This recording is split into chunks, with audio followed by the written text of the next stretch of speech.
To City Council Workshop. Today is Tuesday, August 9th, 2022, and the time is 5:50 p.m. I'll call this workshop to order, and we'll start on agenda item A. 7 presentations will be made from the community grants recipients. The remaining 6 recipients will present at our next August meeting on the 23rd of August 2022. All right, so we'll start with the Cancer Resource Alliance of Montezuma and Dolores Counties. Thanks for coming tonight and presenting to us. And make sure your mics are on the green light. Thanks. Good evening, Council. Thanks for inviting us. My name's Tiffany Randall. If you don't know me, I'm the president of the Cancer Resource Alliance. This is Sue Tompkins, our treasurer, and Susan Keck, our secretary. We weren't quite certain what you wanted to know from us this evening, so if you have questions, let us know. But we are the Cancer Resource Alliance. We are based here in Montezuma, and we help Montezuma and Dolores County residents that have been diagnosed with cancer. We started out as the Women's Cancer Coalition back in 2003, and then with the enormous community support and everything we've garnered over the years, our mission has moved from just helping women and women's reproductive cancers into any resident of Montezuma and Dolores County, whether male, female, or child, that has a cancer diagnosis. Although we still do carry on our original mission of helping provide free breast and reproductive cancer screenings through our providers of Planned Parenthood and the integrated healthcare system in Duff Creek. Right now, besides the health screenings that we offer, we do give grants to any resident with a cancer diagnosis or an ongoing cancer treatment. We used to give them $500. That's a check made out to them that they can do with what they need. We recently just increased that to $750 because of all of the rising costs. We felt it was necessary to increase that. This year so far, we've served 36 residents. With those grants, we did backdate our $750, so every person that has applied in 2022 has gotten that $750. And then in 2021, we served 59 residents. And that's just our grant assistance for our screenings. There's more, we just don't have an accurate count of those because of some, what would you say? You mean from Planned Parenthood? Yes, yeah, they keep track of their own records. We don't keep track of that. So we give them a lump sum of money and then they take it from there. So we don't have anything to do with that. Would you like to add anything? Hi. I would just like to thank the city for your generous support over the last few years. We really appreciated your help. What I did, I'm the numbers lady, partly numbers lady, so I went ahead and updated our income and balance sheets for you so you could see where we stand as of June of this year. Thank you. And we did really well with the Pretty in Pink fashion show last year. It was our best year ever. We had to skip the previous year because of the pandemic, but last year was our best year. We also received a very generous donation from an individual last year, and that really helped us with our financials and really aided in our ability to increase the grant amount to the $750. So if you have any questions, I can answer them, hopefully. So Susan, sorry. Hi, I know, it's like, whoa, where's that voice coming from? Yeah, where's that? Sometimes organizations that we grant money to will use the money for a specific purpose, and sometimes it goes into their general fund. Mm-hmm. Can you tell us, kind of if that happened to a specific part of the organization or more just a general donation? It goes into our general pot of funds, which the bulk of it goes out to applicants. We have no operating expenses to speak of. We update our website. We order rack cards that, for informational purposes. There's some postage involved, but other than that, there are no other expenses. So basically, your full donation goes to the people. Great, thank you.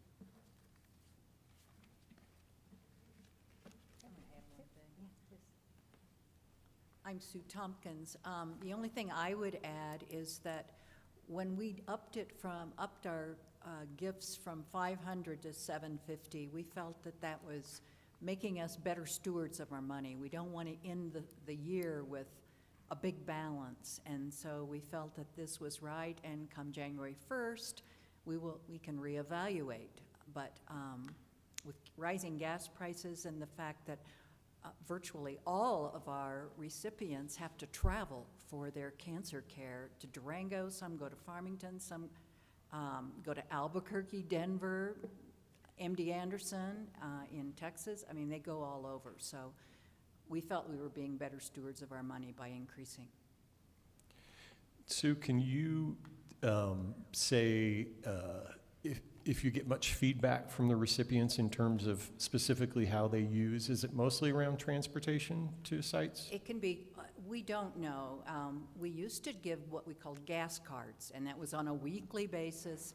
And that was just very difficult and very time-consuming to write that many checks. And we determined, we require our applicants to send a verification from their provider that they are in cancer treatment. So we don't just willy-nilly hand out the money.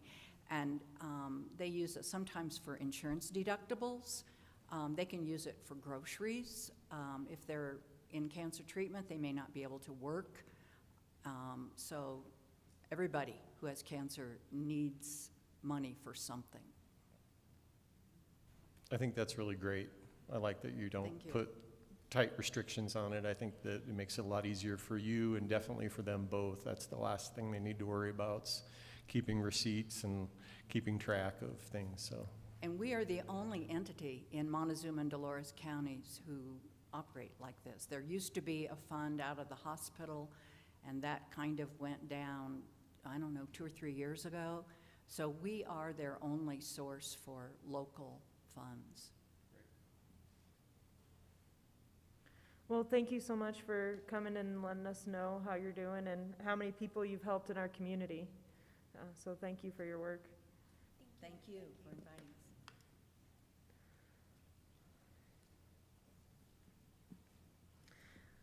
All right, do we have a representative from Community Connections? Okay, great.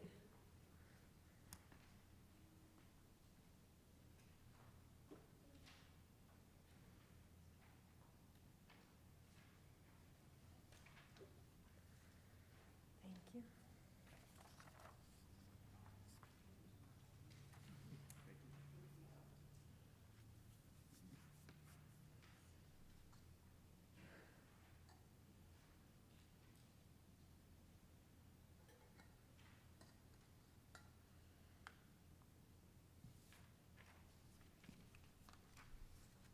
So hi, I'm Tara Keene. I'm the president and CEO at Community Connections.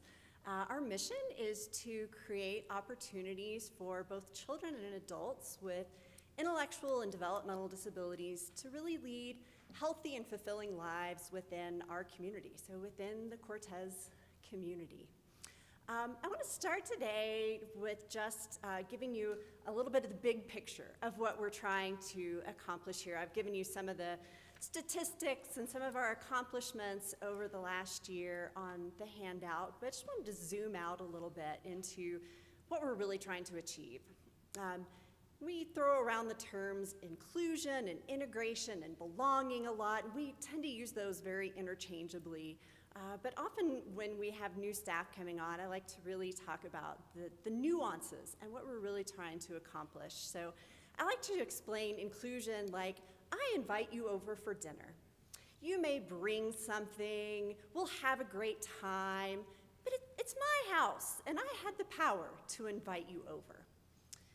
On the other hand, my husband is there every night, whether I invite him or not. He is completely integrated into my family. I have no power of whether or not to invite him. That's what I think of as integration. Like you're really so part of something that it's hard to split it apart.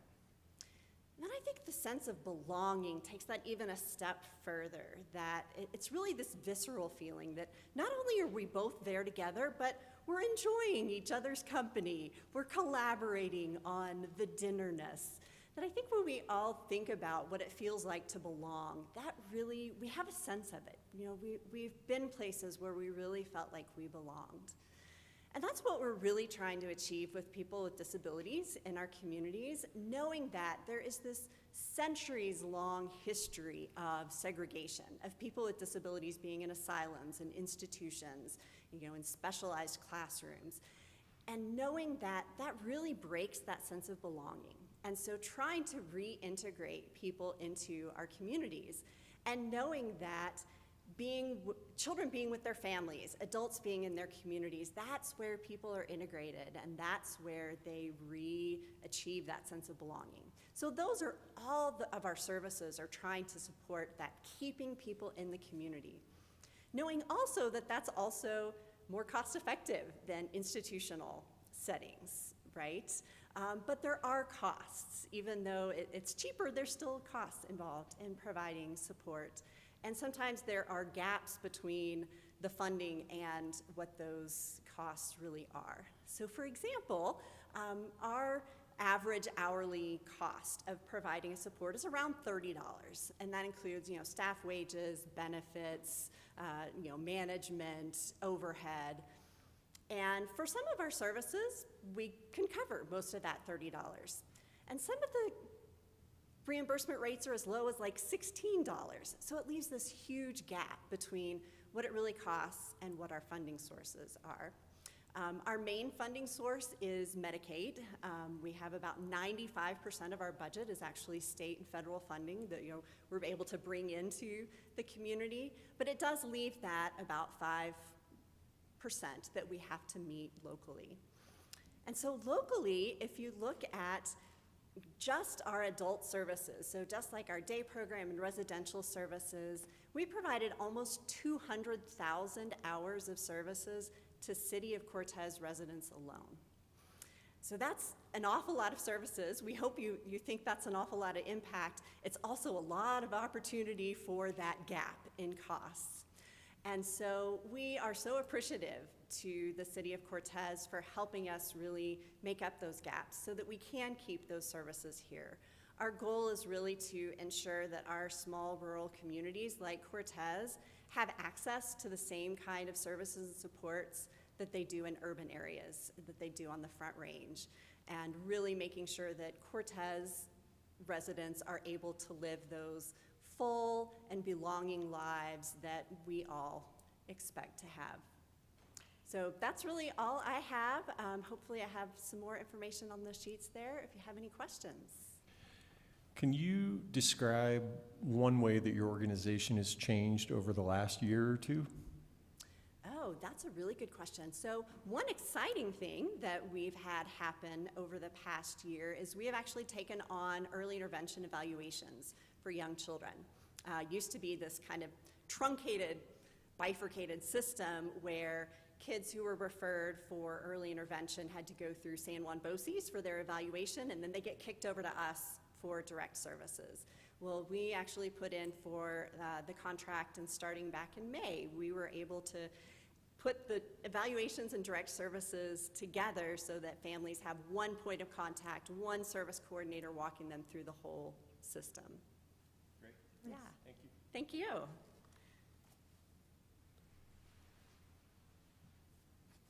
All right, thank you so much. We're a little ahead of schedule. Do we have a representative from the Four Corners Child Advocacy Center? Hey, Rose.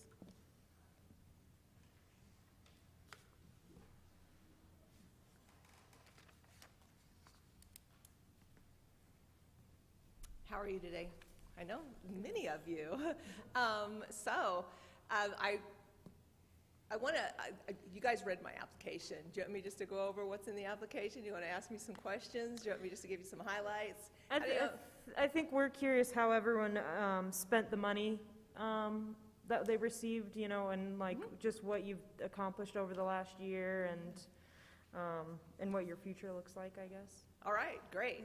For those who don't know me, I'm Rose Juergens from the Child Advocacy Center, and yesterday was my 14th year anniversary, which is kind of exciting to have been here for that long and watch the organization grow the way it has.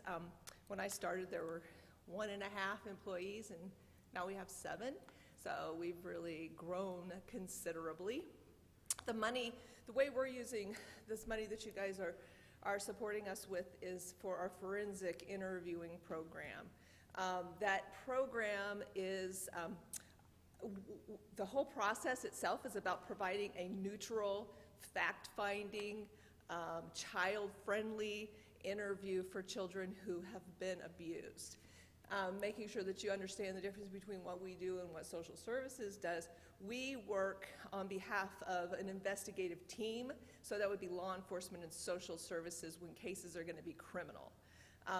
What we want to do is we want to provide an opportunity for kids to be able to tell their story in a very friendly environment, so it doesn't feel like it is this scary kind of investigation. That's the beginning, that's the moment that a child is able to start healing, when they're able to tell their story, be heard, and feel believed, which is the most important piece, is that a child feels believed. So we have just well-trained people to do that, and it's not law enforcement, it's not social services to do those interviews. It's one of our neutral staff that really has no investment in whether this case gets prosecuted or whether social services does takes an action. We're just there to help them get through the event. So starting with that process, and immediately after that, we're able to take them into a new room that we have. It's a sensory room, so we're able to take them into this very calming space so they can decompress and immediately meet with a therapist to start that healing process. So that would be like the next piece that we would do once we're working through the investigative piece with law enforcement and social services. We immediately then move into those healing phases. Some of that could be medical. We do medicals on site. It can also be a therapeutic approach to working with kids. The money that we use is strictly to pay for a portion of our forensic interviewer. That's a position that 3 years ago, I'm losing track of time, 4 years ago, we didn't have on site. We didn't have our own forensic interviewers. We had to contract, and we usually use someone from social services. And you can see how problematic that could potentially be, because they aren't necessarily a neutral agency in this piece. It took us a long time to get to the point where we could fundraise for that position, and now we have a pretty solid fundraising effort around that, and these funds specifically go to help offset a portion of that salary. So that's what we've done with it. What else do you want to know about us? Because we got some cool stuff. I mean, Arlena knows, Dennis knows. I know Matt knows. He was on the board for a while. For a while, yeah. Can you tell us how COVID impacted your program? How those did? Yeah. I'm sure you saw some sort of a change one way or the other. Yeah, boy. No, we didn't have any impact at all. What do you mean? So absolutely it impacted our program. So what we saw was a kind of a weird shift. We didn't see a decrease in the number of referrals, which we thought we might see a significant decrease in the number of referrals, because most of our referrals come from mandated reporters, which would be the schools, and with our kids not necessarily being in the schools. What we did see was, I think that we are seeing an increase in the severity of types of abuse. We know that was a really stressful time for families. So parental stress was going to create, there was no doubt that it was going to create issues. So we saw an increase around that. Did we stop working? No. We had to figure it out. We had to navigate it. We tried all kinds of different approaches where you'd have 2 or 3 people in the office one day and you'd flip, you just kind of flip that around. That, of course, was very trying, but we navigated it and we didn't skip a beat. There was not ever a moment that we didn't do an investigation because of COVID. Thank you. Anything else? I just have more of a comment than a question. Law enforcement loves you, and they Yeah, we appreciate love what you them.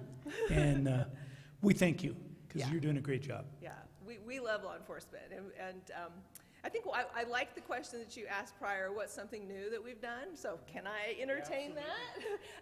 So that is really interesting for us. We have more recently been working on developing a program, and I think we're just almost there. It's taking us a long time to get the right person in the position to work with youth with problematic sexual behaviors. So we have kids who, for whatever reason, have disrupted, their sexuality's been disrupted at a really young age. This does not mean that they've been sexually abused. I think that's a misconception. This, especially now in this day and age with technology, this can be that unfortunately they saw some pornography. They can be 8 years old and see pornography on their friend's phone, and that one moment can disrupt their sexuality. And so we're working really hard to have a strong program around serving kids and helping them navigate. It's mostly around education, helping them with any coping around what might trigger them to want to sexually act out at a really young age. We have a great staff member who is being trained in that right now, and we're ready. We're ready to roll it out. So we think it's a really great program. We need to destigmatize thoughts around a child having sexual behavior, unhealthy sexual behaviors or concerning sexual behaviors. There's nothing wrong with that child. Sexuality is normal. Sexual exploration is normal. What's not normal is if we are causing stress and acting out on other people. And at a very young age, we're seeing this. And so allowing parents to know there's no shame in this, but we've got to start working with this child now so that you don't have a problem in the future. Yeah, so that's our newest program, and we're pretty excited about that. And a lot of newness for us because we moved into a new facility. We've grown a lot, and I'm seriously proud of the work that we're doing. And if you ever want to come for a tour, those of you who haven't seen it, come check it out because it's a pretty cool space. Yeah, great. Anything else? Do you currently have the funding to meet the demand in the community for your work? Well, I honestly think, I'm going to say we're doing okay. I think that we have a really strong fundraising board. They work really hard to fundraise. I would say that probably as far as nonprofits go and the health of and the efforts of a board getting out there and digging deep, I believe that they raised just individually, as a board, about $120,000 last year within the community on fundraising. That's insane. So them keeping up that good work is great. Of course, if we didn't have those funds, it would hurt us, right? I feel like I'm a pretty strong grant writer, and so I don't chase after money, but I'm always figuring out ways that we can improve and get ourselves to the place where, we want to see 30% of our money coming from the community. I mean, that's just good business, right? So that's part of this money is coming from the community, right? So this is part of that 30%. I think we had a strong year last year, and we had about 35% coming from the community. So a really good year to make up for some bleak years the years before, right? Yeah. Anything else? No, thank you so much. Thank you. All right, Four Corners Community Band.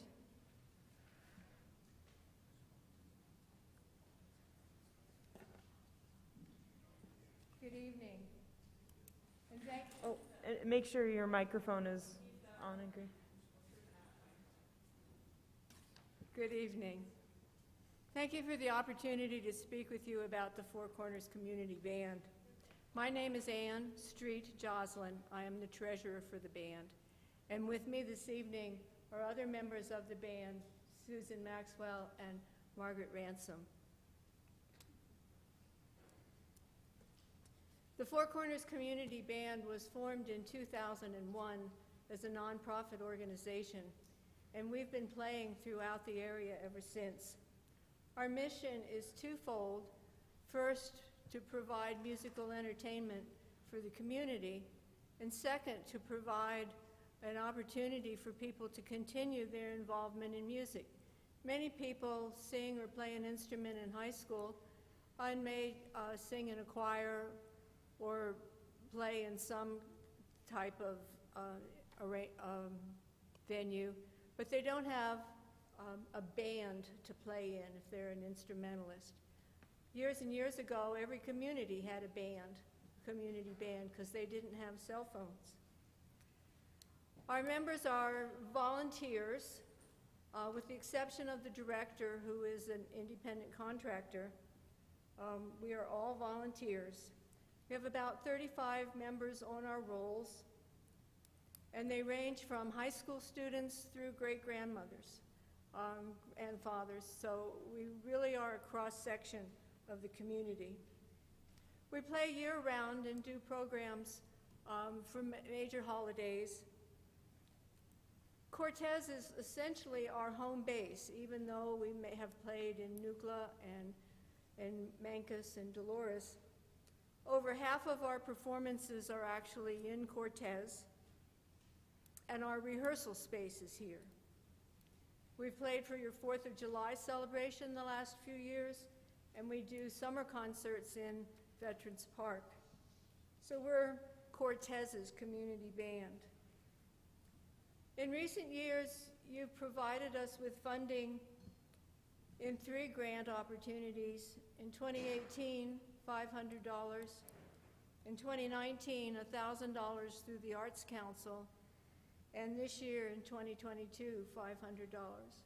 We are a small organization, and our annual budget is only around $4,000.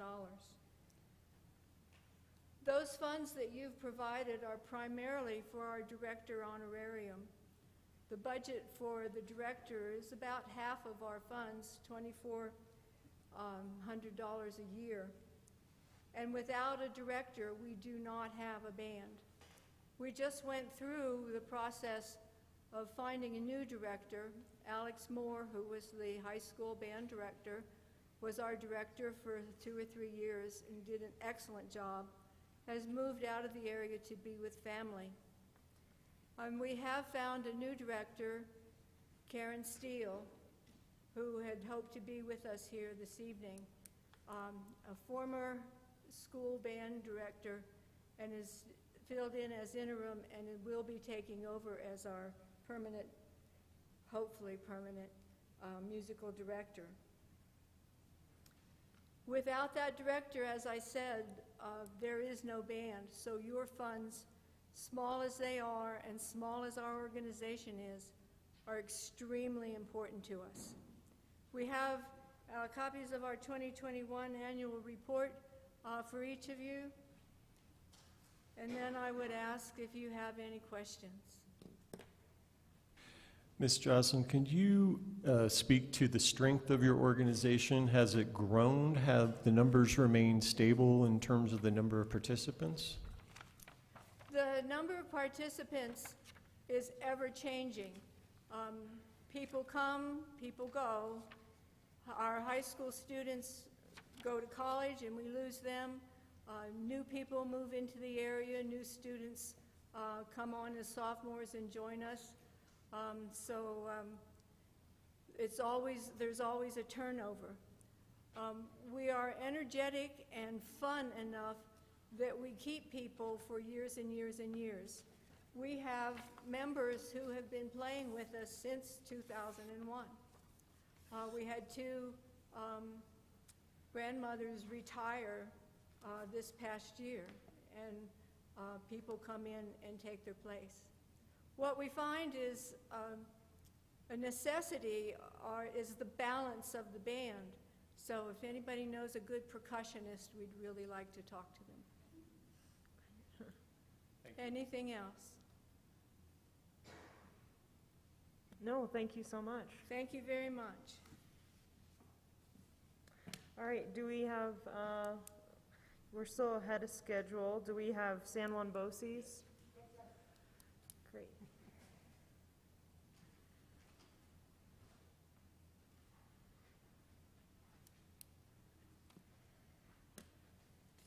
Hi. So I'm Sheila Wiaki. I'm here representing San Juan BOCES and our Inspire Innovation programs, which include the San Juan Basin Regional Science Fair and Destination Imagination of Southwest Colorado. We're all about creative problem solving, and we really, really appreciate your support for our organization. First, I want to make sure and thank the City of Cortez, Debbie Spear, Creighton and John, and the whole Parks and Rec Department, everyone involved, down to the gentleman who was emptying the trash out at the parks on Saturday morning. Everyone's so helpful. We've got Erica Prey over at the Frisbitarian from Durango Wildcat, AJ at CREA, and Jeff Mobley with the High Desert Life Outdoors. Everybody that made our Discs for DI event. We can't really call it a smashing success, but a theoretical win. We probably, like everybody, started the year with huge expectations and big plans. We were going to, for our regional events, the Science Fair and DI, we rented multiple facilities downtown Durango, and we're trying to keep physical distant activities in person for kids, lots of outdoor, using the river trail, the parks, all of that good stuff, all of the museums, the rec center, the fairgrounds. It was a lot of partnerships and a lot of collaboration to try and make it happen. And the Discs for DI event in April over here in Cortez was going to be our new fundraiser, a professional disc golf tournament on your beautiful field. And so we start out and go, but Omicron kind of wiped it out of us before it was all said and done. Even though we had the facilities all organized, we couldn't all of a sudden command the people. People couldn't be where they needed to be when no one knew what was going on. The disruption, everything from childcare to schools to businesses, it was just really hard. And so we ended up taking our science fair, which was planned as a hybrid event, and pulling the trigger on it to go fully virtual. Our Destination Imagination regional tournament was redone into local showcases, where we took our volunteers on the road and they went to Dolores and worked with the kids there, and Bayfield and the students there, and then we all drove over to Pagosa in the snow and worked with everybody over there, and that way we could allow the students to have an in-person activity but still keeping the social bubbles preserved with only vaccinated, masked volunteers going in between. So it was kind of what we thought was the best we could do. As with anything, there were pluses and minuses along with that. It turns out a local showcase allows more parents to watch their kids participate. A lot of people cannot drive to Durango to watch their kids. Instead of 1 or 2 parents per team, we had 1 or 2 parents per child at our local showcase. So that was a big learning and something that we're kind of digesting through as we go forward. How much of our mission is better served doing that while we're at least, still in the midst of this wackiness. The other thing that happened is that we learned of the death of an 8th grade student of ours from Ignacio. Miss Samantha Rock passed in December, at the end of December. So we found out about that in January while Omicron was raging. And then the final straw to everything was we couldn't guarantee fire and rescue service at our live events. We had FEMA running the ICU over at the hospital, and private ambulance services were manning the firehouses who were overwhelmed at that time. And so that was just when we decided to pull the plug. And so we went virtual, we did the local, and we also, just out of being overwhelmed, scaled back our Discs for DI event. So instead of having a full-blown professional tournament with 200 people, it was a free workshop with a couple dozen people. But as a proof of concept, it was awesome. Everyone was into it. The partners that we made were really great. We brought out all the material as if it were going to be the full thing, just to see how it fit in the space, and it worked beautifully. And now we know to avoid to let the ducks have the large picnic shelter. You know, we get that. So it was just a big learning, and it was really phenomenal, and I'm so grateful for the opportunity. I do feel bad that nothing turned out this year the way we wanted, but I don't think I'm the only one that found themselves in that predicament. Let's see. Another really great thing that happened with the grant and all is, through your paperwork, I've got a copy of the post-grant report here for you guys. We actually took a look at our spending, and while we've always, as a BOCES, tried to spend locally wherever we could, I think we were missing the boat in terms of arranging it within our locality. And typically, for my particular part, just the Inspire Innovation programs, we were only spending a couple $100s in the Montezuma County area every year. We had a relationship with the engraver on the other side of town, and that was it. And so as a result of this grant, we actually just looked at the numbers and realized that that's been historically forever. We've only spent a couple of $100s here. Almost everything else that is local has gone to Durango, and so we revamped that. So what we did with your grant funds and also our own funds is we did the T-shirts here in Cortez with David Skates and gave them to all of our participants to all 3 of our events. So that more than use those funds, it was a little bit more expensive, but I think it was worth it because we are really so grateful to you guys for what you're doing in CREA, and it seemed like the best way to support everyone's effort.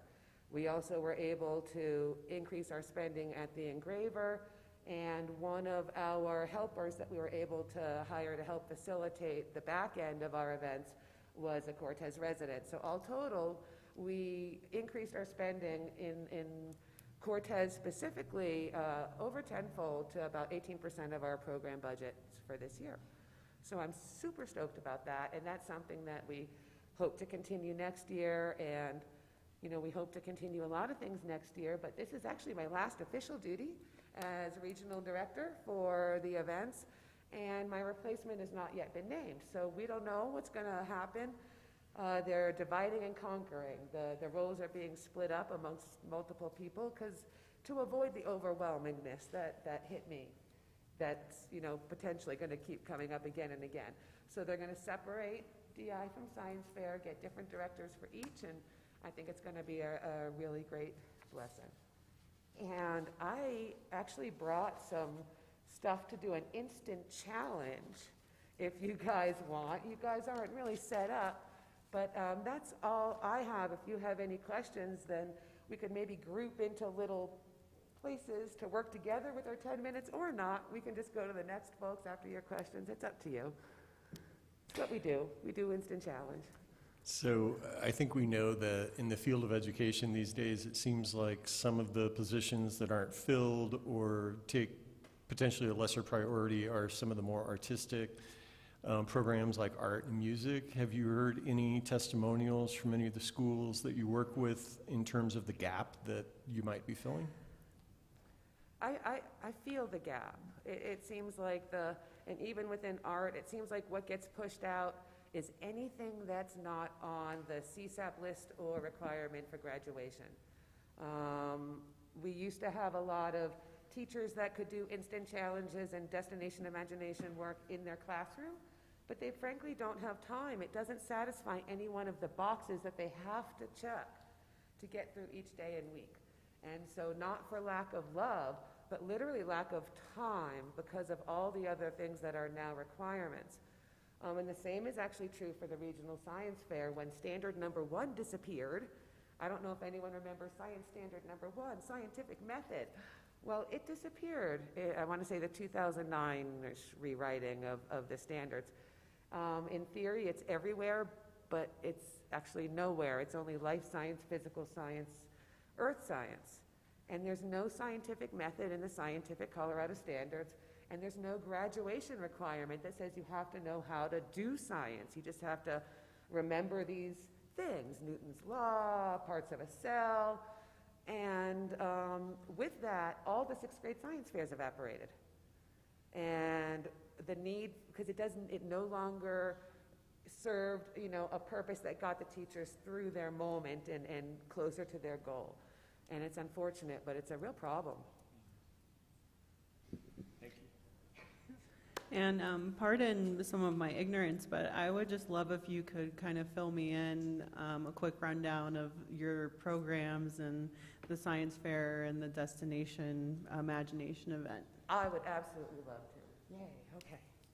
So the Regional Science Fair is a secondary school program. It's grades 6 through 12. And our region goes from Lake City and Pagosa across the state line and down. So we take all of Southwest Colorado, any of the students that are doing independent scientific research projects, and we bring them together, usually in Durango, or now we're trying to stay hybrid forevermore. So they have a virtual possibility for students that can't travel, students with disabilities, students perhaps from Lake City who can't get 4 hours over the mountain. So they can come and show their project. We're affiliated with the state and international science fairs, so we send students from here up to Fort Collins to compete annually, and we can send one student each year from the region to compete at the Regeneron International Science and Engineering Fair, which is a big whoop-de-doo. We've had kids get full scholarships, internships in Europe. We sent a young man from Mancos to meet the president with his robotic arm. It's just a phenomenal program. And it's, not your volcano exploding kind of science fair. These kids, we challenge them with digging in, with creating a question on something that's interesting to them, and narrowing it down to either a testable question or building a device that can solve a problem. Writing code, engineering, creating robots. So all of those kinds of things can be shown off at our event. And they're similar in the fact that they share a director, funding, volunteers, and sponsors, and some students, but less overlap in students than I would imagine, is Destination Imagination of Southwest Colorado. It's also the regional affiliate of a state and international organization. It's all about creative problem solving and teamwork. Students, you form teams of students, and they work together through the course of the year to solve a big team challenge where they pick from a scientific or fine arts or improvisational acting, or there's a service learning challenge. There are different challenges each year put out by the international organization. And each group of students picks one and works on it, and they have to present their solution in the form of a short skit that tells a story. So even if it's an engineering or a scientific challenge, they might have to build something out of balsa wood that can hold a couple 100 pounds of weight. They end up telling about their balsa wood creation in the form of a short skit that tells a story. So characters and beginning, middle, end, the sets, props, costumes, funny hats, all of that gets celebrated in Destination Imagination. They're both programs that speak oftentimes really loud to the student whose needs aren't necessarily being fully met in school. The kids who are necessarily not, more than once I've heard kids say at our events, wow, it's like I found my people. Oops, I heard a crunch. But it's just a really big community of other creative problem-solving kiddos, and we try and direct all of them towards actually solving problems and getting things done. In Destination Imagination, you practice instant challenges where you only have a couple of minutes to solve something. Like I brought paper towers for us, but we're gonna run out of time now for sure, where you can just build a paper tower with whatever amount of time you have left, all your recycled material, give the kids a stopwatch and say, okay, 5 minutes, see how tall you can build. And those types of things, repeated and done in a fun way, teach you that it's okay to fail. Your tower is going to fall, you rebuild it, it's going to fall again, and that not succeeding is part of the process, and you reevaluate, you go on. And so we're really proud of all our kiddos, and They do awesome things. And what grades is the DI? Pre-K through college, no holds barred. The hardest part about running Destination Imagination is finding a team manager volunteer to lead each team. Volunteers needed. I guess everyone here is already volunteering for their own gig. I get you've all noticed that we're usually all pulled from the same people, so, God bless Margaret Listina.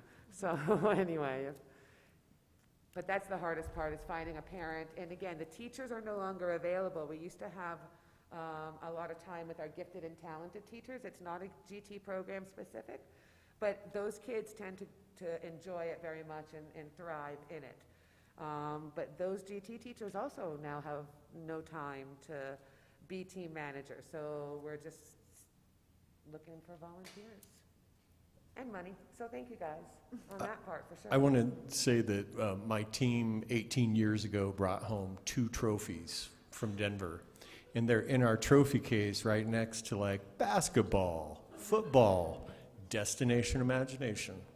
I can testify it's a pretty sweet program. That was a long time ago, but they were great kids. Good stuff.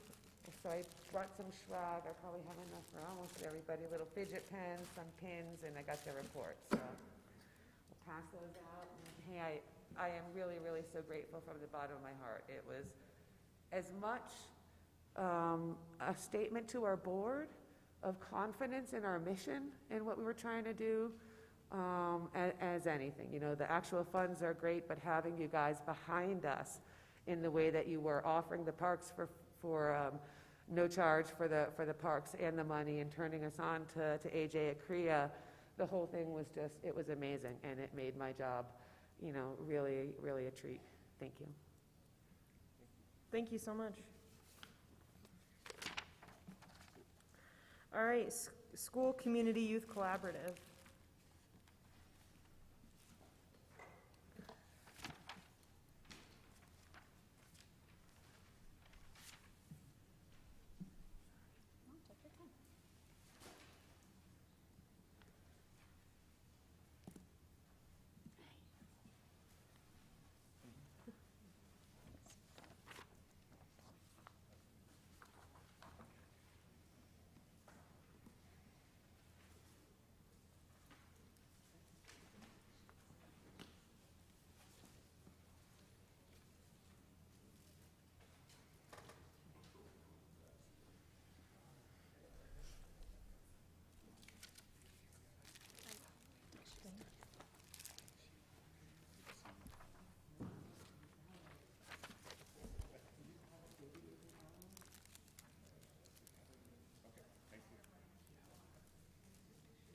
Are you pointing to the tall person or to me?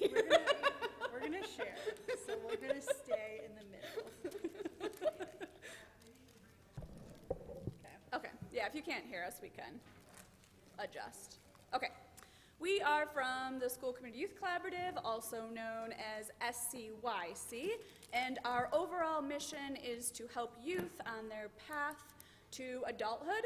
But today we're specifically going to talk about our Youth Leadership Council, because that is what the funds you provided helped support this year, last school year specifically.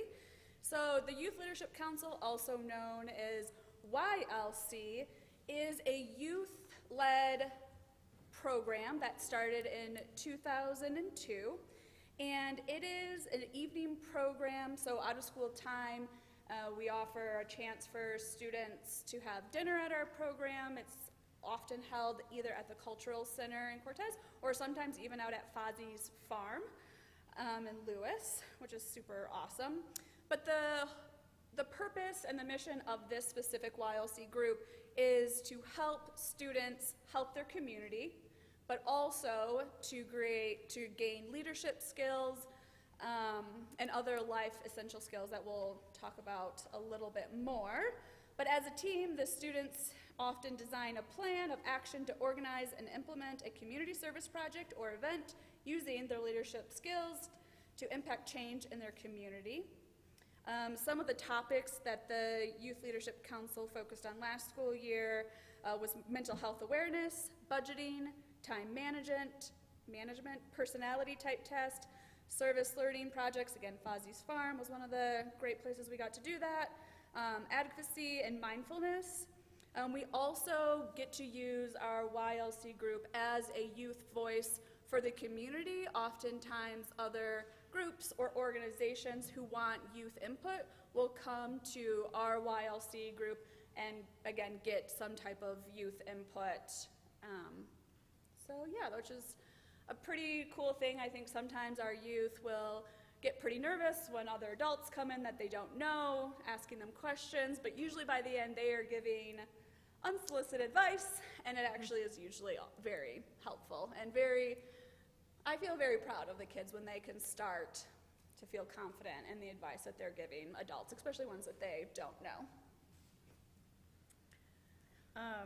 So specifically in 2022, our Youth Leadership Council developed a youth board through the use of their Youth Roots curriculum.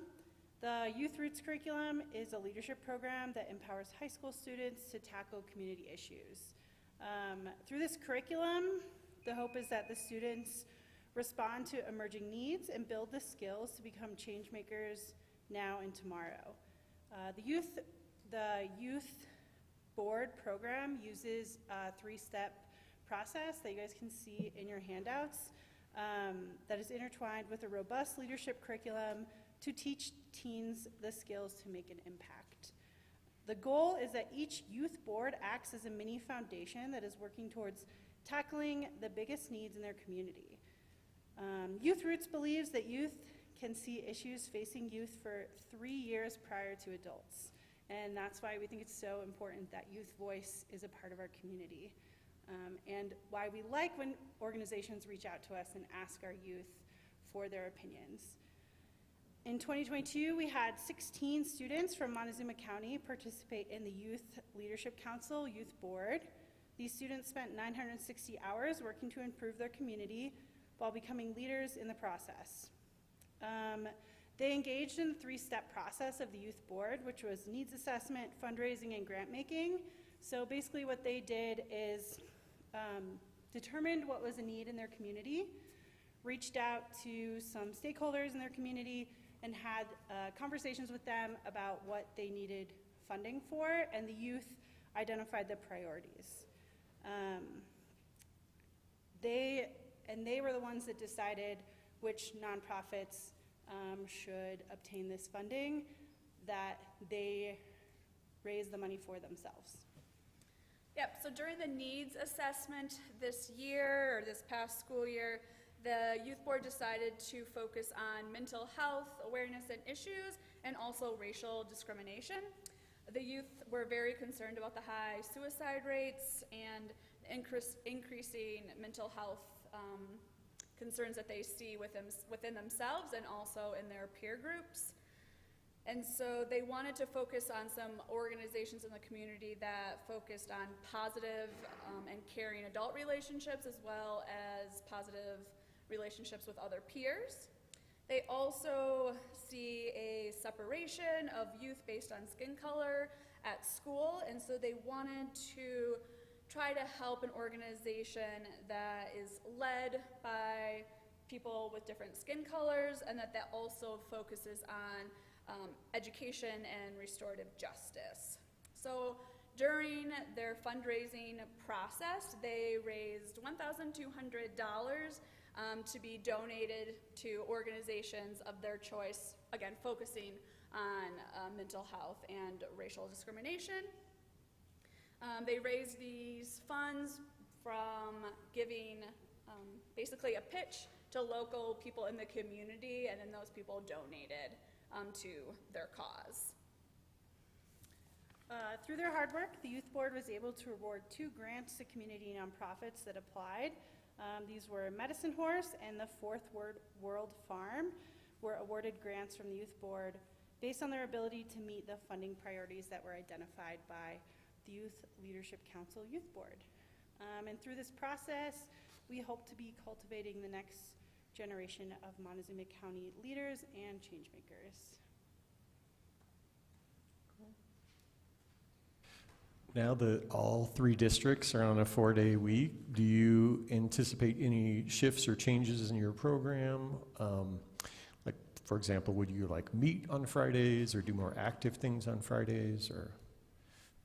Yeah, it depends on the school, but obviously last year they started the 4-day week, and we did try to be responsive to that in some ways. It's hard to shift quickly, but we did start a skate club, so we are able to provide a safe space at the skate park in the park, so there are adults there, so you can keep it safe and also provide some snacks and water and some skate instruction.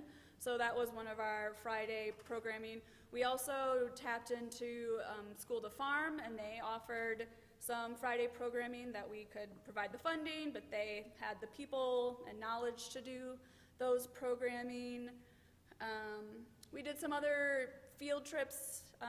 Mancus went on some Friday field trips with some of our other funding, just some fun things, but Mesa Verde and Afazi's Farm and the Discovery Museum in Durango. I'm probably missing some.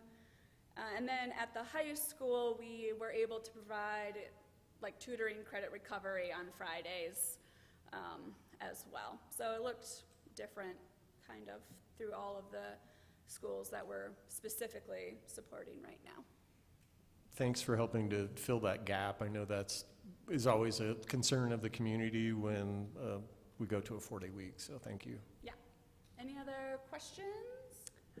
For the YLC, do the students work together as a group, or is it individuals picking priorities and fundraising? They worked as a group, and we did a lot of voting.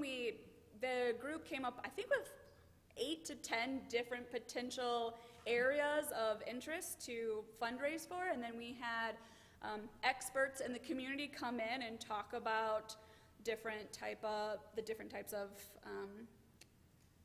areas. So I think like food justice was one of them, teen pregnancy was another one.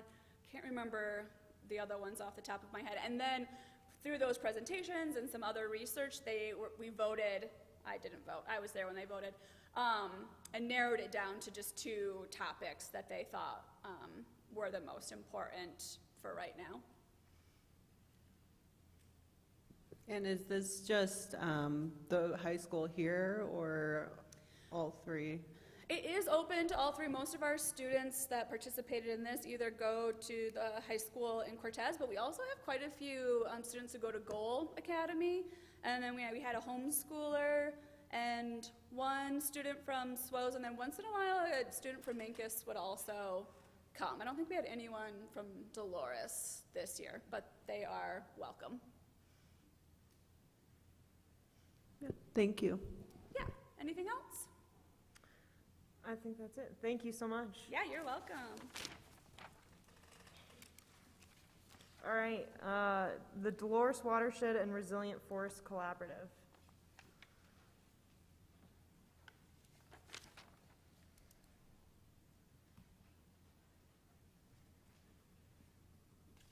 Good evening, counselors. Thanks for having me here today. Hi, my name is Danny Margolis. I am the coordinator for the Dolores Watershed Resilient Forest Collaborative. We are a group of stakeholders working across federal agencies, state agencies, local counties, so we work in Montezuma and Dolores counties, municipalities, nonprofit organizations, emergency management services, universities, a whole host of different entities in order to develop shared approaches to addressing wildfire issues, concerns around forest health, and supporting our local economies. And so really our goal is through collaboration to support forest health, watershed health, and of our local communities that depend on those services, both through recreation and through industry. The way I use the funding that you guys were able to provide is through facilitation. So one of the core components to our group is convening a diverse group of stakeholders that often don't meet necessarily on their own. But the goal is to bring a wide variety of interests to the table in order to hash out sometimes contentious, sometimes not contentious topics together and really try to proactively develop solutions, address concerns before they become actual issues, and bring all ideas to the table in order for them to be incorporated on the front end. And so one of the core parts of the group is through facilitation of these stakeholder meetings.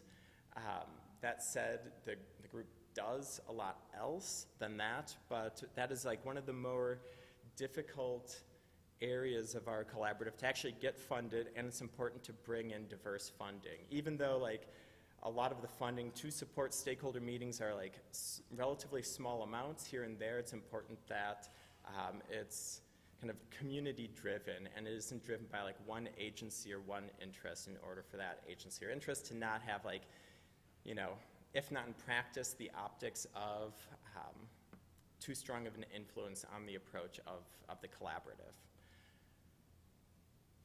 The activities of the collaborative recently have spanned a few different arenas. One of the things that we largely do is collaborate on land management projects, so large forest projects that are happening on the San Juan National Forest, and bring in stakeholders in order to help identify interests and needs around specific actions, around monitoring goals, and around concerns that the project may not be meeting, for instance, a conservation or a recreation or an industry interest. One of our other program areas is around education and outreach. We work with a wide variety of organizations to support outreach. I try to stay out of too much direct outreach myself, but one of the goals is to help other local organizations be able to get funding and maintain support and then be integrated into a lot of the conversations that are happening on the National Forest. I'd be happy to talk a lot more about that, but not to get too far into the weeds. Some of the other activities, kind of largely, so for the interests of Cortez, I feel like Cortez is a little bit outside of some of the areas that we often talk about directly within the collaborative, but is a beneficiary of a lot of the work that the collaborative discusses. All of the water for Cortez comes off of the Dolores River, out of the San Juan National Forest, really, as a majority. And one of the activities that the collaborative has been talking about a lot is how forest management actions may or may not influence snow and soil moisture into the future. So we've been partnering with the Nature Conservancy, the USDA out of Arizona, and other folks in order to really identify how these actions will influence snowpack dynamics, whether opening a forest from thinning influences the depth and water content of snow, and kind of what some of the anticipated outcomes of these really large-scale activities that are happening may have on future water resources. The other areas that we've been focusing on are supporting private lands wildfire mitigation work. It's one of the key components of our collaborative through prioritization activities, through identifying where highly valued resources and assets are in the landscape in order to best protect them. Recently, we supported a DNR proposal through the Mancos Conservation District to advance a lot of mitigation work in the Summit Lake to Jackson Gulch area. Ideally, that's going to be kind of a pilot of how we think about projects and identify a suite of different scales of work, from defensible space work right in homes to larger thinning projects, and are trying to and wanting to use that approach in other areas within the county and secure. There's kind of a shocking amount of wildfire mitigation funds coming through right now through bipartisan infrastructure legislation, and other means. The other activity that we're working on pretty heavily is through the Collaborative Forest Landscape Restoration Program, which is a funding source through the U.S. Forest Service. The San Juan National Forest and partners recently got that, and it's intended to be a stakeholder-driven approach for landscape-scale restoration efforts. The Dwarf Collaborative has been heavily involved in that. There are 3 other collaboratives on the San Juan National Forest in La Plata County and then in Archuleta County that have also been heavily invested in these efforts. And the goal is to restore forests, reduce wildfire risk for our communities, and also support a local timber industry in the process to be able to derive economically strong, economically viable products out of these treatments. I'll leave it at that. I can ramble on forever, and I'm wondering if you guys have any questions for me. In terms of drought education, have you worked directly with any of the local school systems and or municipalities in terms of just making, the municipalities and its citizenry aware of drought and kind of the impact that they might have or steps that they could take to help mitigate some of the drought? That's a great question. I haven't specifically. I partner, so right now I work out of the Mancos Conservation District offices, and I know that they've been more and more involved with that within the town of Mancos. That's kind of one of the areas that I would love to lend assistance for other folks to be able to take on those efforts. But that it's a reality, and however we can kind of share some of the outcomes of the monitoring efforts that we're helping to support, I think is a really valuable direction. We approved a watershed protection plan, I think within the last 2 years. I'm trying to remember when that was. Was your collaborative part of that conversation or helping us with that document? Yeah, absolutely, thanks. We worked closely with Rich and the other folks within the city of Cortez to help support that. And actually, some of these questions around how forest management activities are going to influence water yield in the future really came out of those conversations. We hold our meetings at the Dolores Water Conservancy District. We're really integrated with the water managers there, and a lot of the concerns that are both expressed through the Source Water Protection Plan as well as like the questions that the DWCD themselves have. And so, yeah, we were pretty heavily involved in discussing components and especially discussing some like the risk-based components of the Source Water Protection Plan and how wildfire may or may not pose a risk in certain conditions. Thank you. All right, I think that's all we had for you. Thanks, guys. Danny.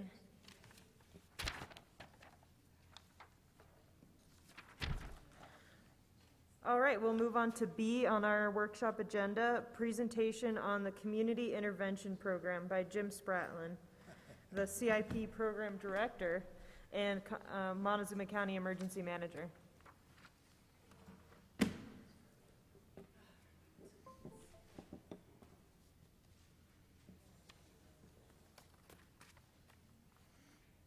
Voila. Nice. That's pretty impressive. So last time I didn't introduce myself because I thought everybody in the county already knows me, so I will introduce myself. I'm Jim Spratlin, the Emergency Manager for the county. And I want to thank the council, Mayor Pro Tem, the staff, Chief. Thanks, guys, for this. We're going to make it as quick as we can, we promise. We won't bore you. And then you're asking yourselves, why is the emergency manager here for the community intervention program, right? Anybody asking that question?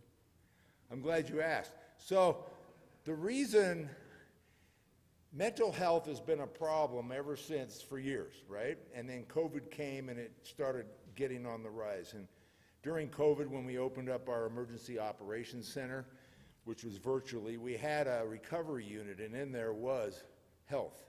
as mental health unit underneath that recovery unit because we knew we would have some problems.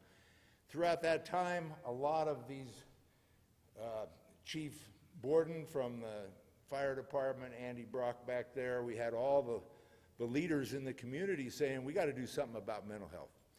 So we got together, the team got together, and Access Health and our EMTs, and I'll introduce them here in a minute, and we said we got to come up with a program because law enforcement now, because of the changes, it's not a law enforcement issue anymore. We're not really allowed to respond to anything other than a law enforcement issue.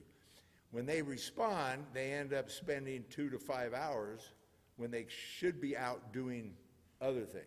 We need the subject matter experts there to help people in crisis. So with that, they started developing the team, and because it's an emergency, voila, the emergency manager, I'm the project director, and under me I have two project managers, one for the behavioral health and the other for the EMTs. And we're going to bring some of them up here in a minute. I'll let them introduce themselves. So with that, we're going to give you a quick overview of kind of the program, really quick, I promise. And then we're going to get into kind of what we've done. This is a 3-month. We started May 2nd. So this is a 3-month review. We want to tell you about how we used your funding. Thank you again for the funding. And I just want to break the news to you right now. Chief, I'm going to have to tell them, we don't want any of your money for next year, just to let you know. We're good. We got a grant. So we're going to go over that. And I guess with that, I'm supposed to get my glasses on, get my book. Yeah, come and help me. This is Molly Rodriguez. She's the program director. She keeps me in line. That's why I'm coming up to help. And it's really hard, you know, if those of you that know me, to keep me in line. Yeah. So with that, I got to press a button. So we do have, our mission statement was, we recognize the power of collaboration and the need to enhance the emergency response system to better serve those experiencing a social and behavioral health crisis.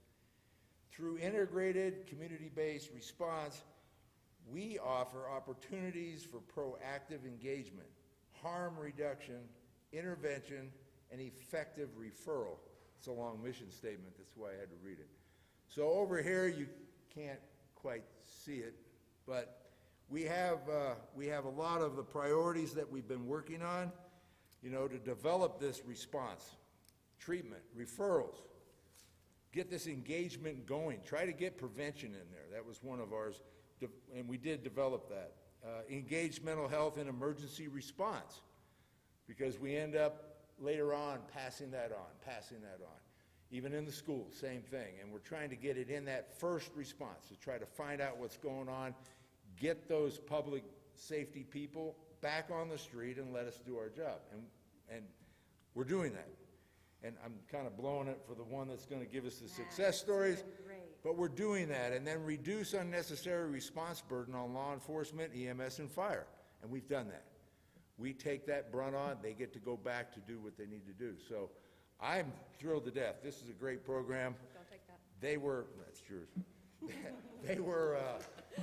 They were kind enough to say, guess who gets to run this? So I just watch them work. These are the smart people, so I let the smart people talk.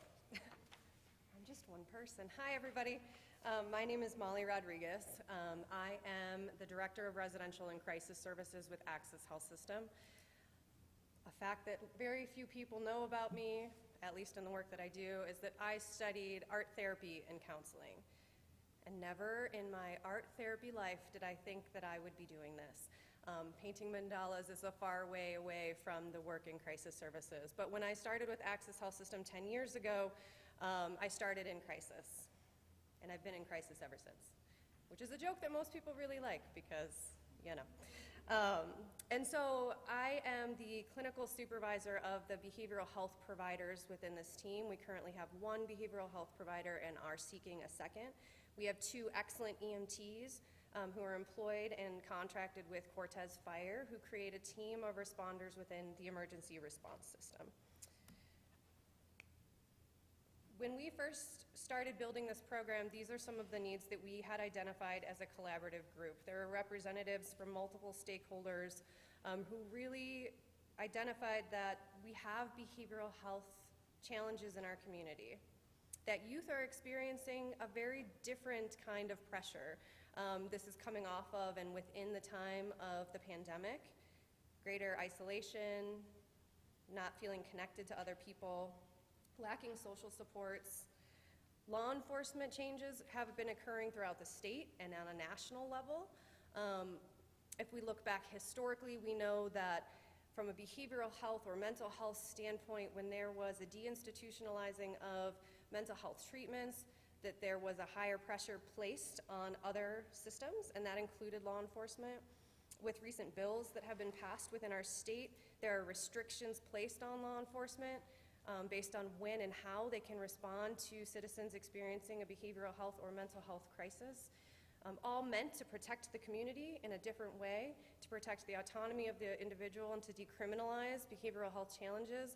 But with that came a gap, and the gap is we don't have the right people responding to the right calls, because whether this team is there or not, the calls are coming. Before this team existed, people were still calling because they were feeling suicidal. They were calling because they were having conflict within their home. They were experiencing chaos associated with substance use and or SPMI, severe and persistent mental illness. And so we have a lot of resources in this community, but do we all know how to access them, and how do we get that on the front lines? So what kind of calls do we take? This is kind of a brief description of those kind of calls: welfare checks, suicide prevention, suicidal ideation, conflict that's occurring. You may be aware that sometimes when a behavioral health component is at play, those calls come through like trespassing. There's someone acting weird in the park. There's someone who appears like they're unconscious at Albert's or at City Market. They can sound like harassment, or sometimes people are just concerned within the community. And so those are the type of calls that this team could be dispatched to. We are a little program. This is our pilot. We just started. With the support of the Montezuma County community, we were able to already make a really big impact. So you'll see, I won't read them to you, these 3 key areas. These were part of our goals. And they are things that we have truly, in the short amount of time that we've been in operation, with what is essentially a 75% team, because we have 2 EMTs, 1 BHP, and an opening. We're not operating at full capacity at this point, and yet we've met all of these deliverables and are excited to continue to grow. Increasing access to behavioral health in primary care was a huge goal. Part of that in this programming means it's not a one and done. I don't know, I hope that nobody here has ever had to call 911 in an emergency, but when you do, someone comes, they respond to the crisis at hand, they solve or create a solution to that problem, and then they're on to the next call. This team has a component of follow-up, which is hugely important to refer to the appropriate resources and programs, and to also make sure that after the crisis has decelerated, that they're able to connect with those referrals should they be ready to accept them. We have improved community relationships. We've partnered with law enforcement really significantly, allowing for when someone's crisis can be resolved in an effective way by the right providers, it decreases the likelihood that there'll be more crisis. And if that happens, it means that there's less likelihood that they will have future interactions with law enforcement, which means that there's less likelihood that they will be incarcerated as a result of the behaviors associated with their struggle. So I tell you these things and they sound like vague kind of pieces of information, and so I want to give you just one that I think touches on all of the pieces that we're really working hard to change and to impact. There was an individual in our community who fit into the demographic area of being a senior citizen. And this person had experienced a lot of challenges in their life, including addiction to substances. They experienced a break from family relationships. They were no longer connected to primary supports. They ended up being in a situation where they became a victim of a crime, including domestic violence. They ended up homeless on our streets with medical conditions and nowhere to go. There were people in the community who tried before, because this wasn't all overnight. They tried to resource, they tried to make reports to Adult Protective Services. There were investigations made through law enforcement who tried to make an impact, but on the day that our team got involved, something was different, and something was different for this person, and they were able to help stabilize the immediate behavioral health crisis, including the homelessness and access to resources. They were able to reconnect them with family members as well as their primary care provider. They were able to establish safety from their abuser and the person who significantly harmed them, and connect them into a place where they are currently at an assisted living facility, receiving appropriate care, housed, and doing much better. But without this team, it would have been, would it have ever happened? I can't say that it wouldn't have been, but it was the right call at the right time with the right people. So these are the numbers. To this point, we've had 157 calls for service. That includes the numbers associated with follow-ups. Again, there's a huge case management, referral, and linkage piece of this. There's also a piece that respects a community member's autonomy and the place in their life that says, I'm just not ready yet. And so we say, we'll call you back in a week. Maybe you'll be ready then. Maybe we can make a small difference. What's important to you? We've made 31 referrals to primary care providers, connecting people with the whole person health. Having an EMT on our team makes all the difference.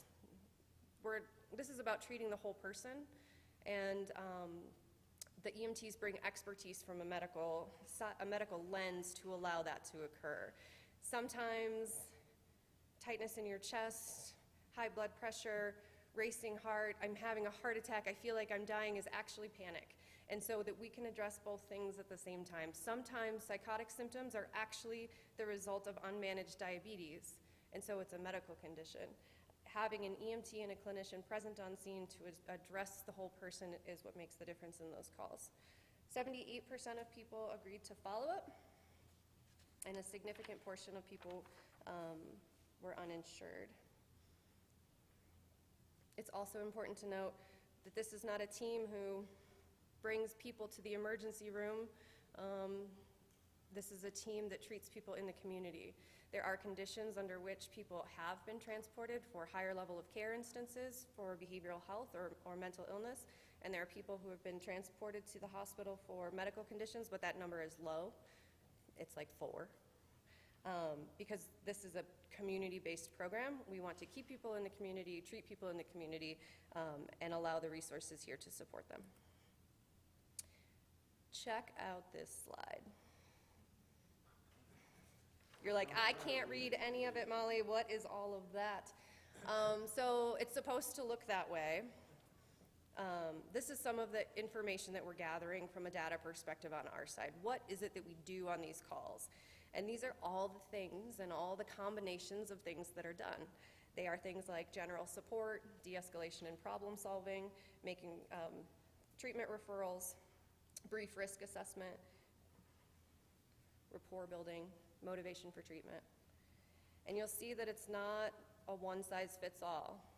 We have to be adaptable in our team to help the person with the crisis that's occurring for them in that moment. You might wonder, well, what about here in Cortez? Of our calls, 132 of those occurred in the city of Cortez.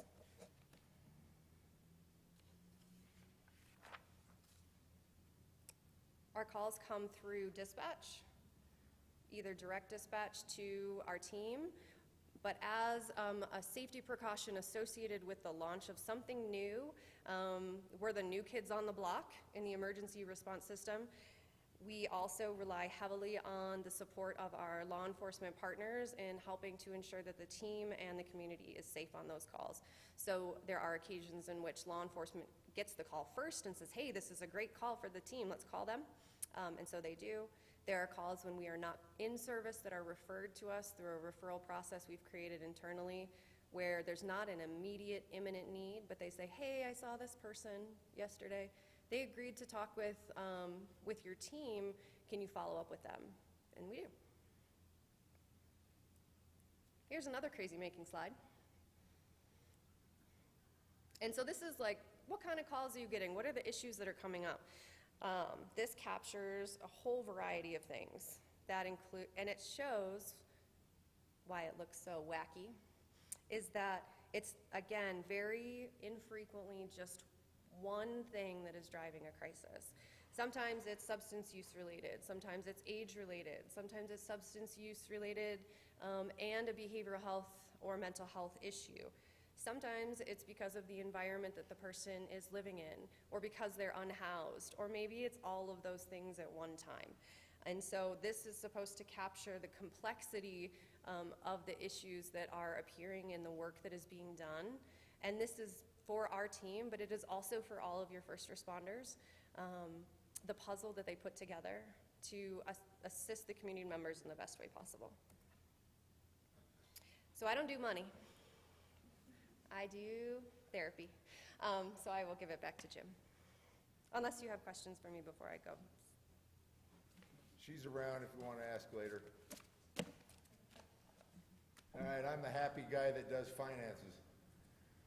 I hate finances. How about you guys? So, this is what you gave us to start the program. Because we were still trying to get the personnel and get the training done for them, and we did really good at the training, and because we've asked them, what did we miss on the training program? They said, nothing, you guys did well. But we didn't get started till May 2nd. So with that, we still have another behavioral health specialist we need to hire. So we have some money left over. This is the beginning amount you started with, $135, right? That came out of and I think you all have packets, and if you don't, yeah, okay. So all that information's on the packet. That was kind of, I would just call it CARES Fund for now. So you gave us that money, we appreciate it, and this is what I anticipate, depending on a grant that we're getting that started July 1st. We just got the notice of intent, and then I just received today the notice of intent, and nobody's protested it. So we're supposed to move forward, and I hope it starts July 1st. If it doesn't start until we get the grant in, then of course it'll go from another year next year, and I still have the funding left to continue. But based on my calculations, you still have $98,179. So with that, you can't have it back. Actually, you could if you want. What I want to do is that state and local physical recovery fund, which is the CARES money, $296,616. That's going to help us through 2023. Even though we got the grant does not pay for all the clinical supervision. It doesn't pay for all the administrative fees. It doesn't pay for vehicle repairs, maintenance, radio breaks, equipment replacement, etc. And I'm still going to need some of that funding to continue the program, but it's still going to be not as hard on. And then when the grant goes out June 30th, next year, we'll have money and funding to continue it for a year. So we're good for 2023. And then the behavioral, that grant's right below there, and I fixed that just now, 2023. And that's $386,014. And that's what that grant's for. We anticipate maybe not having to spend it all because it's only for wages, a little bit of M&A, and fuel. It doesn't go for some other things. But it'll depend on what we spend here. And then honestly, I don't know if I can roll that in another 6 months. I don't know on that one. But the one below it is the Labor and Health Human Services Bill. Senator Hickenlooper and Senator Bennett have worked together on a congressional bill, and they actually have us, Montezuma County, for this program, $361,000 written into the bill, so there's none of this, apply for it. It's in the bill, and it's going to go forward, I hope, through Congress. We still have hoops to go through. It's written, Congress approves it, Senate approves it, President signs it, and then we're off and running. They said because it's a late bill in the coming, it will start maybe January 1st, which gives us funding again, but they said it may allow us to continue for 2 years. So with that, that actually puts us in 2024. Now, I want our grant writer to stand up right now. Where are you? There's the lady that got the grants for us and has been working on it. She's part of our team. And then, stand up, young lady. This is Haley Leonard. She is actually part of our team. And then we have Chief Borden over here. You're not standing up? Okay, fine. So it's a team effort, but there's our grant writer, knocked it out of the park. So, you know, if your glass is half full, you pour it into a smaller glass, right? It gets bigger. That's where I'm at. I think this is gonna work. And we're good, I hope, till 2024. What we're trying to do, it didn't work. There it did. Now I have to read some of my notes here. We're trying to strengthen the program. This is us going forward for the rest of this coming year. And I'm a planner, so I believe in planning ahead 5 years, and we're looking good, I hope, financially. But we want to strengthen this program. We want to build on the current success of the team right now. We want to continue building our partnerships. I speak to everybody that's around, all of our partners, collaborators, and we want to enhance these services to the community. We're going to try to get it 7 days a week. We're going to try to extend it into the later hours in the evening. We're working on that. These are kind of the ideas that we have as a team. To sustain it, we have grant funding, but we want something that's sustainable all the time, not just grant funding. So we're going to work on that. We're going to secure that kind of funding through some type of community support and try to maintain a fiscal responsibility on this so that, because this pilot program is 3 months. I'm sorry, I just love our program. We're knocking it out of the park. The team is knocking it out of the park. So we've proved in the program it's going to work. I'm interested to see what happens in 6 months and a year, right? And then, of course, we'll come in and let you know when we're doing it. We can find out whether we want to do it quarterly or whatever. And then we're going to scale this thing, create efficiencies that allow us to expand that program. So start working on that. We're going to continue to prove its worth as a necessary community program. And I know there's an issue in the United States on mental health. And I know there's funding out there.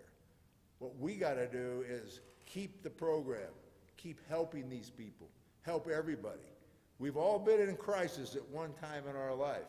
And thank God we have some help out there. And now it's immediate. It's an emergency response now. It's not wait for days and try to get an appointment and all that sort of thing. So very impressed with that. I want to thank you for your funding.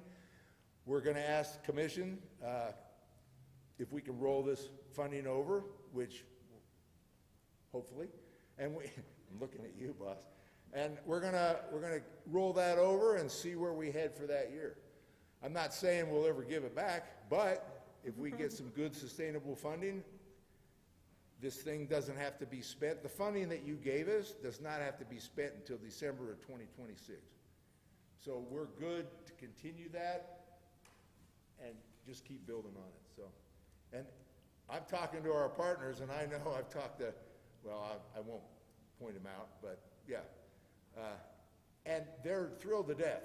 The street cops, the EMS, I just talked to them today, and they're thrilled to death that we're there to help because then they can go and they're like, yeah, call them, you know. And then when we're not out, they have referrals. And all the cops fill out, and the EMS and the fire fill out these referrals. They come directly to me and the team, and they go straight out to the people on boots on the ground. So it's working. It's working good. We got to tweak a few things, but it's good. Any questions? Here. There it is. I was just going to ask if you could share this presentation with us so we can look into the detail of the... Oh, those lines? Those lines we couldn't read from up there, yeah. We'll get you the stats too, yeah, but I got the drive, I can give it to the boss over there. He can pass that out, yeah. Any questions? I just wanted to say thank you all for your really hard work. I think the community intervention program is an amazing model, and I'm glad to see it's functioning well. And I think Cortez can be a model city by developing this and really pushing it forward. So thank you all.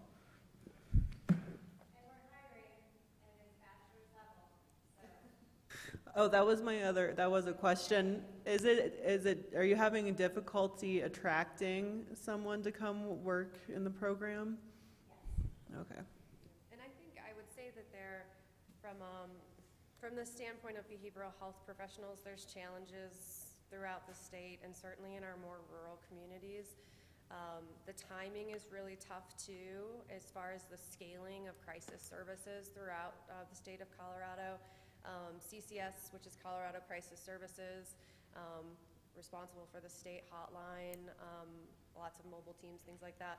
They are hiring at a huge number, and there's also a lot of co-responder model teams in other areas too. So we have competition. We have challenges with workforce as a rural community, and so the draw is tough. I have gotten applicants who wanted to come, and I can think of one in particular, and I said no, because the other piece is that I want it to be the right person who will be right for the community and competent in the job. So it's not just about having anybody there, it's about having the right people there. So. Great. And I have one caveat, I will take your money if you want to give me some. Just so you know. I won't say no. Well, thank you for the presentation and letting us know how it goes. I'm glad to see the thought for expanding hours and days and providing more services. So keep the money. Right. All right, thank you. Thanks, guys. Okay, so we're running out of time here. Do we, we'll move on to general discussion. Does any council member have a topic they'd like to bring up? I had one thing. Since we're hearing from the people we funded through the grant program last year, I just wanted to see if we could add to a future workshop before applications and everything goes out for this year, so that we, the council, can work on the process and the application and develop what kind of future reporting we want and everything. Okay, have more clear standards. I did mention to Mayor Medina earlier, back in the day, we would have these presentations alongside the request. So it was kind of immediate. That basically, they would come in, given kind of a shorter period of time, and say specifically, we spent the money for X, Y, and Z.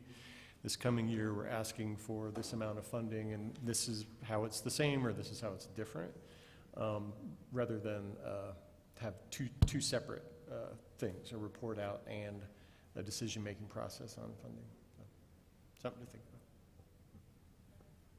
about. And Mayor and Council, just so you know, it was August 1st is when the information for the next cycle has gone out. So I think I told the mayor the 15th, but it actually was the